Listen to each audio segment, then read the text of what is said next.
नमस्कार दोस्तों, आज का टॉपिक है आईपीएम के क्रियान्वयन हेतु आईपीएम के कार्य क्षेत्र में बदलाव करें। दोस्तों, आईपीएम के क्रियान्वयन हेतु तथा आईपीएम को बढ़ावा देने के लिए हमारे व्यक्तिगत अनुभव के आधार पर हमें आईपीएम के कार्य क्षेत्र में कुछ बदलाव करना आवश्यक है, क्योंकि अभी तक जो हम एक्टिविटीज़ उनके आईपीएम के क्रियान्वयन हेतु करते रहे हैं, उनसे उतना ज़्यादा आईपीएम का क्रियान्वयन या आईपीएम का इम्प्लीमेंटेशन ज़्यादा नहीं हो रहा है, क्योंकि उनमें कुछ ना कुछ कमियां हैं। इन कमियों के ऊपर विचार करके हमने अपने अनुभव के आधार पर ये संकलित किया है कि हमें कुछ आईपीएम के कार्य क्षेत्र में, उसके मैंडेट में बदलाव करना चाहिए। और क्या बदलाव करना चाहिए, ये इस प्रकार से है। पहला चीज़, कृषकों की जो प्रो पेस्टिसाइडल माइंडसेट है या प्रो केमिकल पेस्टिसाइडल माइंडसेट है, पेस्टिसाइडल या प्रो केमिकल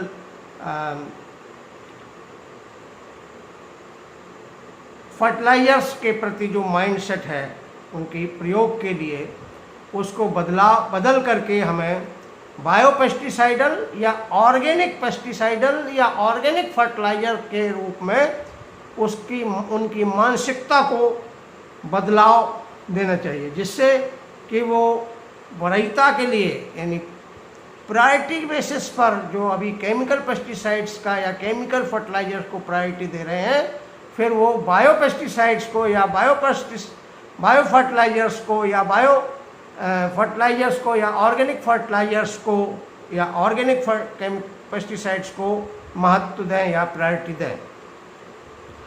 फसल उत्पादन एवं फसल सुरक्षा के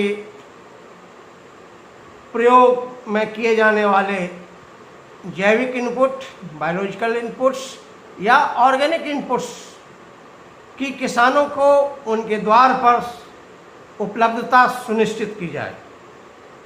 इसके लिए हमें प्रोडक्शन के, इनके इनपुट्स के प्रोडक्शन की जो विधियां हैं, वो उनका सरलीकरण करना पड़ेगा और उनको द्वार पर इस तरीके इतना सिंपल करना पड़ेगा जिससे वो उनका प्रोडक्शन उनके गांव के स्तर पर किया जा सके। तीसरा, फसल पारिस्थितिक तंत्र या एग्रो इकोसिस्टम के अंदर पाए जाने वाले जितने भी लाभदायक जीव हैं, उनका एग्रो इकोसिस्टम में कंजर्वेशन किया जाए। प्रकृति में पाए जाने वाले या प्रकृति में चल रहे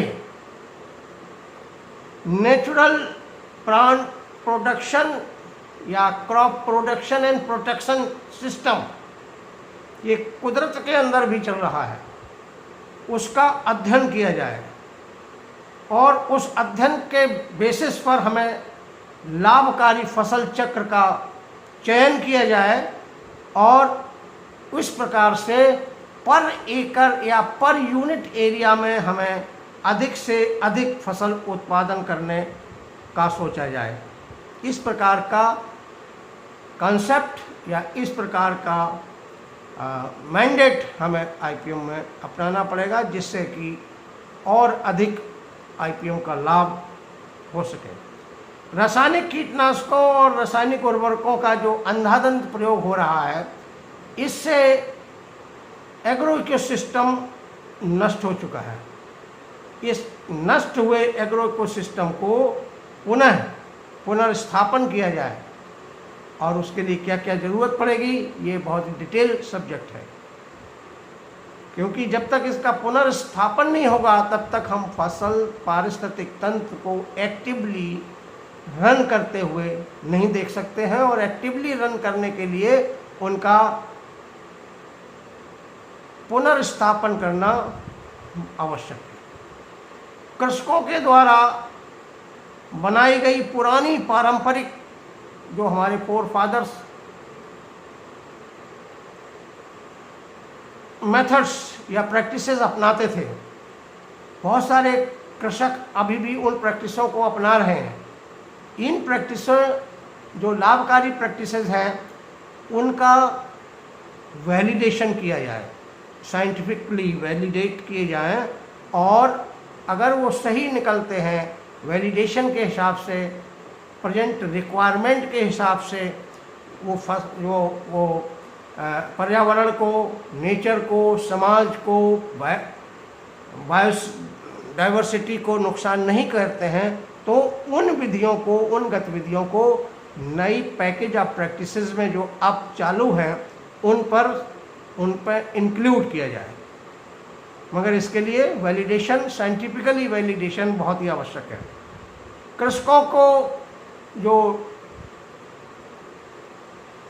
केमिकल पेस्टिसाइड्स के एडिक्टिव हो चुके हैं, लत लग गई है, उस लत को दूर करना परम आवश्यक है। उसके लिए हमें उनके अंदर अवेयरनेस क्रिएट करनी पड़ेगी। दूसरा, biological and organic IPM inputs के उत्पादन के लिए उत्पादन इकाइयां तथा उद्योग सरकार के द्वारा स्थापित किया जाए। जब तक ये उद्योग के रूप में इंडस्ट्रीज या एंटरप्रेन्योर्स सामने नहीं आएंगे, तब तक हम जैविक इनपुट्स या ऑर्गेनिक इनपुट्स को किसानों को उनके द्वार के स्तर पर नहीं पहुंचा सकते। यद्यपि ये देखा गया है कि हमें जो अवेलेबल विधियां हैं, उन्हीं अवेलेबल विधियों के ऊपर तो हम कर ही रहे हैं, जो अवेलेबल विधियों के ऊपर तो हम आईपीएम कर ही रहे हैं, परंतु अगर ये जो बताए गए आईपीएम इनपुट्स हैं इनकी उपलब्धता सुनिश्चित हो जाती है, तो ये आईपीएम को फैसिलिटेट करते हैं, उसको सुविधा प्रदान करते हैं आईपीएम इम्प्लीमेंटेशन के लिए। अतः आईपीएम इनपुट्स का availability at the door steps of the farmers बहुत ज़रूरी है। Thank you very much.